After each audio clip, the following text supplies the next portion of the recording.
account. The facility doesn't really have anything to do with that. That is funds that grant money that we get, and they manage that. So Brenda and I will be getting that straightened out here shortly. So anyway, all right, here it goes. Staffing and population information. Well, first of all, we just need some guests. Cecil, one of your last name. Cecil Carter is the construction manager for the event center across the street. I think Todd is going to come today and maybe speak a little bit about that's going on. I have invited a couple of new Citizens Advisory members, Joe Parsons, so welcome and thank you for coming. I also have invited John Ryerson, Richard Ryerson's son. Richard was a long time Slinky 7 member, and so I'm kind of grateful for the legacy there. So anyway, all right, back to the numbers. Today we have 536 trainees, 46 officers, and 83 support staff. We have 4 open positions right now that are posted. So we have a case manager position, a warehouse position, what was the others? Sergeant, and correctional officer. Okay, yes, 4. Those close pretty quickly, so if you know people that are interested, be sure to have them put in for it. On their table, probably see on our webpage everything, you guys all seen this, our new mission statement. The new mission speaks to the future we are building, one where transformation and rehabilitation are essential to our work as protection has always been. We are ending the cycle of addiction and empowering people to be better. And for us here at Bill Johnson, that top one is everything. We change lives every day. So the new stuff that we have that you might hear about is we have body cameras now. Here, you got yours on? Yep. This is one of them right here. All officers are required to carry these body cameras now.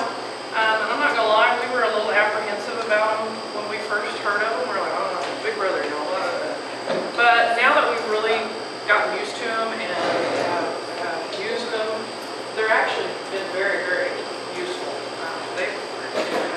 They've really proven what we do in a good way. So I don't know about you, but I'm getting used to them, and I'm getting where I like them. You will probably have heard on the news we have a new digital mail system. This is mainly to keep contraband from coming into the prison systems. Inmates are notorious for putting stuff in the mail and sending it through the mail. Especially our K2, that is a big problem for all of us. They can spritz a piece of paper and send it in, and if you don't have it in the system, they'll get it in. They ingest it or smoke it, and then it's a real problem for us. So one of the things that we've done as an agency, this is system-wide, is all mail is sent to a centralized processing center, and the address for that is on our webpage. And there's all kinds of instructions too. So you can go to our main page and you can go to the digital mail, and they'll have a frequently asked questions section, and it just tells you everything you need to know. But for us, it is not only keeps contraband out here, but it keeps staff safe too. With fentanyl and some of the dangerous drugs that we got out here, I'm a big fan of this. But the mail is processed there and digitized, and then inmates have tablets. So it is sent to their tablets so that they can read it and do things there. On the tablets as well, there is a texting feature. There's also email. What am I missing, Barry? They can mess with their classes there too. They can do their classes. There's all kinds of stuff on those tablets. Again, I'm old school. I wasn't a big fan of those to begin with, but we are seeing that those are more and more useful. So each inmate has their own tablet. It's got, well, some of the stuff it's got on reentry. We were just talking about reentry resources. There's new Medicaid resources, Medicaid expansion, so they can actually start that process here 30 days out. When they get out, they've got all this access to stuff, which is really nice. But the reentry part of that is really great. There are classes that are available to them that doesn't carry credits. So it's not like what we do. What we do carries our credits, it's in person, but they are still, for the units that are locked down and don't have a lot of access to the staff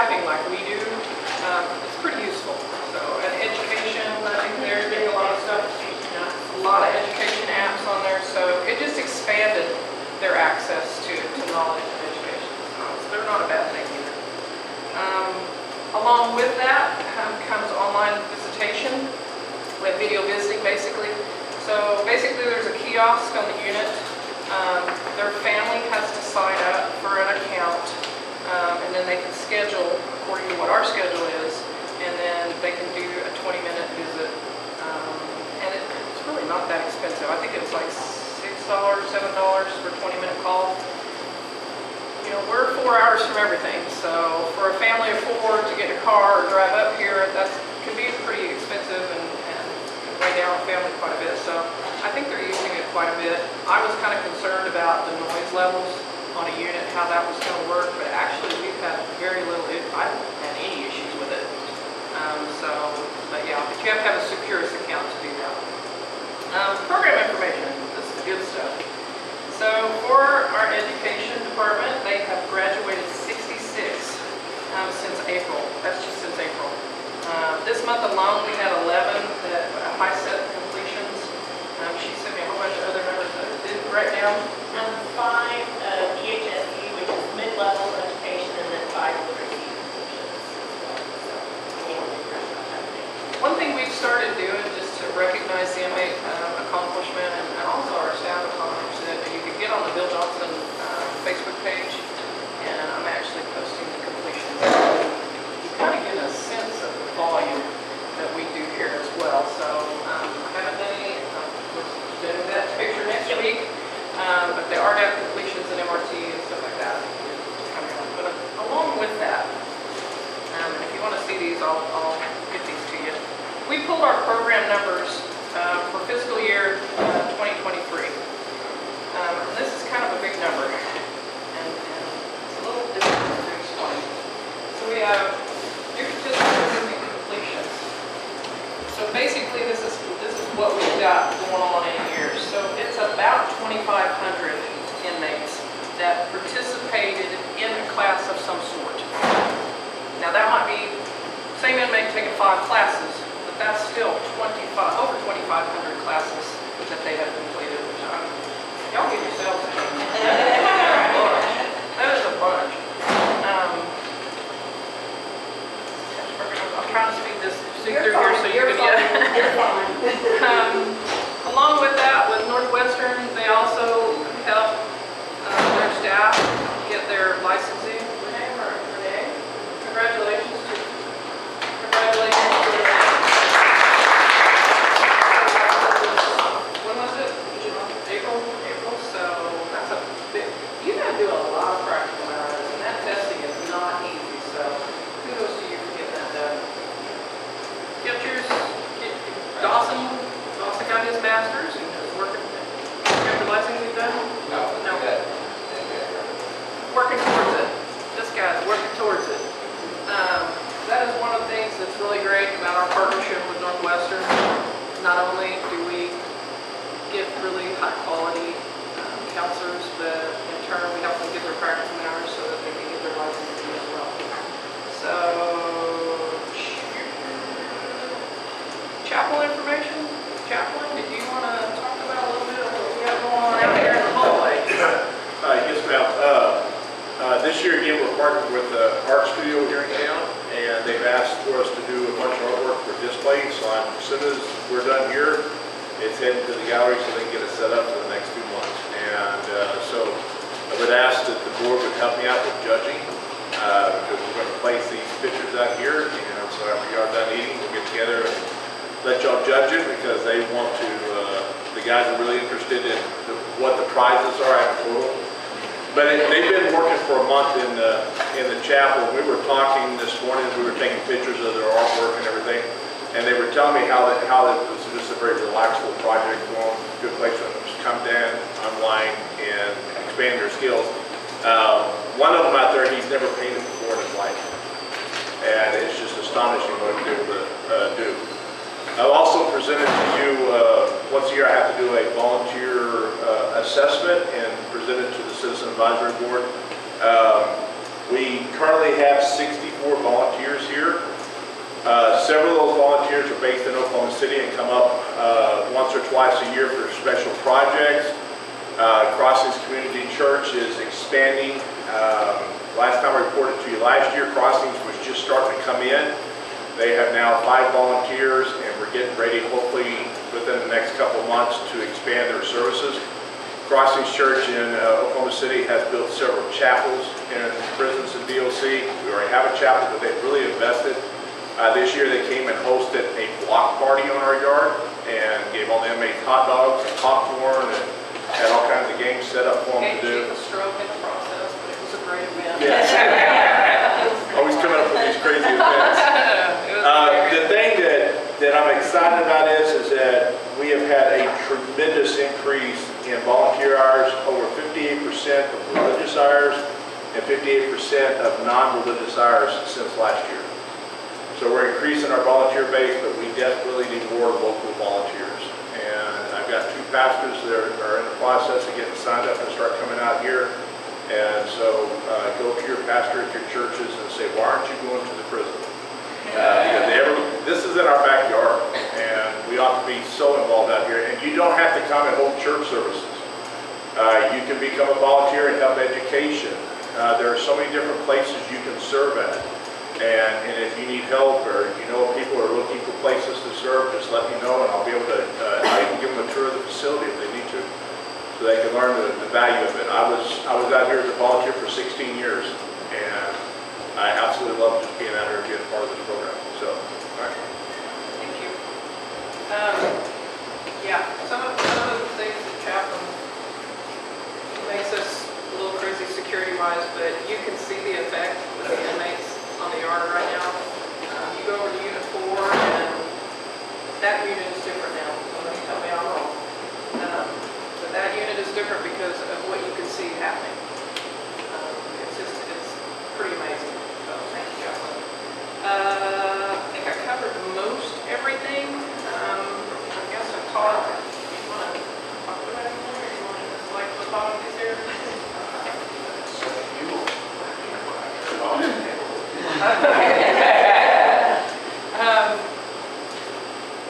New event center coming across the street. We've talked about some of the entrances and some of the things Todd and I have, so I'll let him go into a little more detail. Well, I can put some for you. One, we have 24 hour surveillance out there. There's cameras, real time. So even if I'm back home, I can log on and I can see what's happening in real time. We have one secure entrance. Everybody has checked in with the operators. So if you guys ever want to come and visit, you're welcome to. Come and check in with the operators and get with me and take you around. Our intent for earthworks moving really well. We intend to start the concrete footings about next week. We should have steel buildings set here. I'll say probably the latter part of December. Oh, wow. So it's going to go together pretty quick. We're going to start with some underground. We got a fire hydrant, so it's right there local. Nothing on the building that we're going to be putting up until we start on the repairs and sliding. So we don't have an issue. It's always safe to have that there. That will also allow us to put a water truck on site instead of having to go out and put a water truck. And what I've been trying to maintain with dust control pretty often is I've actually shut the guys down a few times because if I was that way, I wouldn't want all that stuff on there. You covered me up here. We appreciate it. I will stress we do the best we can with what we've got.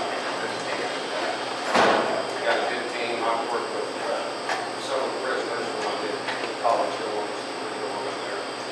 And I've got to say, there's some people I work with. They help with all the other things. The guard is super great. Looking forward to those. Kind of along the lines of that, during our meetings, we talk about community need and how can the community help the facility.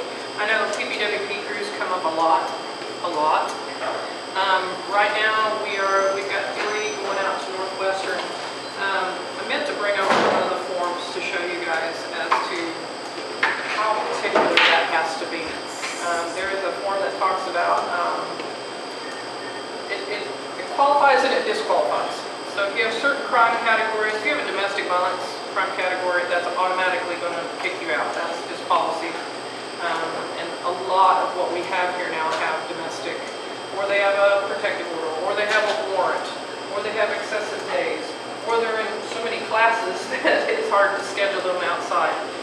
One of the things Clint Castleberry and I talked about a lot is we are an intermediate revocation facility. We're the only male one in the state. So anybody that gets an IRF sanction comes here. They're a very short time. They're 180 days or less. Most of the time we get them with about 100 days. So that really shortens what we can put outside the fence. One of the things they're talking about is some legislation to possibly make that a county sanction again and not a state sanction, which that will give me 50 beds, because we keep about 50 IRF beds over there. So that widens the group that we can pick from. So that's a big part of it. Right now I'm struggling to keep 3 at Northwestern, because I have to have my own maintenance crew, my own warehouse crews to run this place too. So, and between that and our priority will always be those classes, those treatment classes. So at some point, I'm hoping that we can get more towards where we can go back and do an Alva City crew. But that is something we're, between population and legislation, we're still kind of working on. But is there any other community need that you can think of that off the top of your heads? I know I finally feel like this, Janice. I'm finally talking to paying our Chamber of Commerce dues. So we are now a member of the Chamber of Commerce. The Christmas stuff that's going on, we're neck deep in. I'm all about that. I've been going back and forth on emails. We're going to have a display out here of the character thing that they're doing all over town. And I've offered to do some of the painting and other things for that too. So we're kind of, I'm excited about being a bigger part of Alva once again. Let's see what else we got. As far as facility need goes, I think we're doing pretty good. I don't know, you guys, I would love to have a wellness center out here. We would love to have a wellness center out here, but that's kind of on down the road someplace. But to have the ability to have a space, especially where our staff can bring their families in.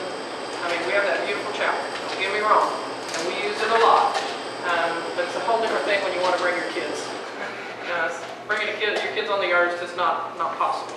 So to have a space to be able to do something like that would be really, really important to us. So, but that's kind of a wishful thinking at this point. What else do we got? I think that's about it as far as the Citizens Advisory stuff goes, unless y'all have anything else that you can think of. I'm not here to tell you, that tombstone tour was fun.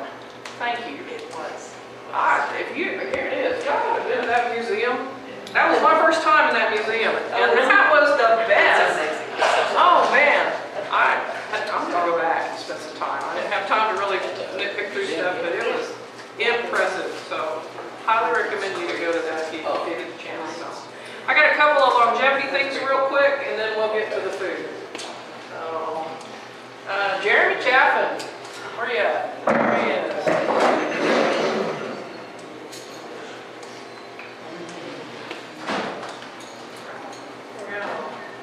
State of Oklahoma salutes Jeremy Chaffin in recognition of 15 years of loyal and dedicated service.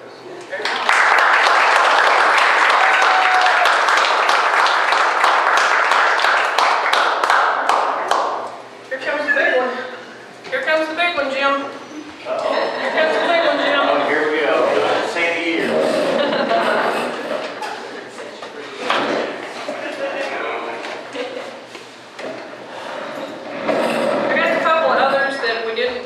Angela was not able to be here today.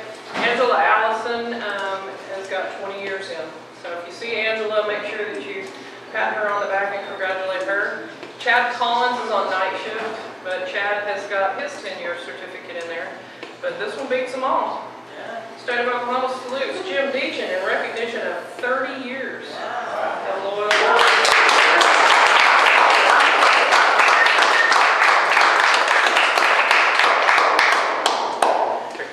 Okay. Grand jury, I tell you. 30 years, I don't know if I'm going to make it 30. Make it 20. That concludes our Citizens Advisory business. We encourage you to vote on our art, but we also would like for you to vote on our freaky food, because we got a prize for worst, best, I don't know how you would describe it.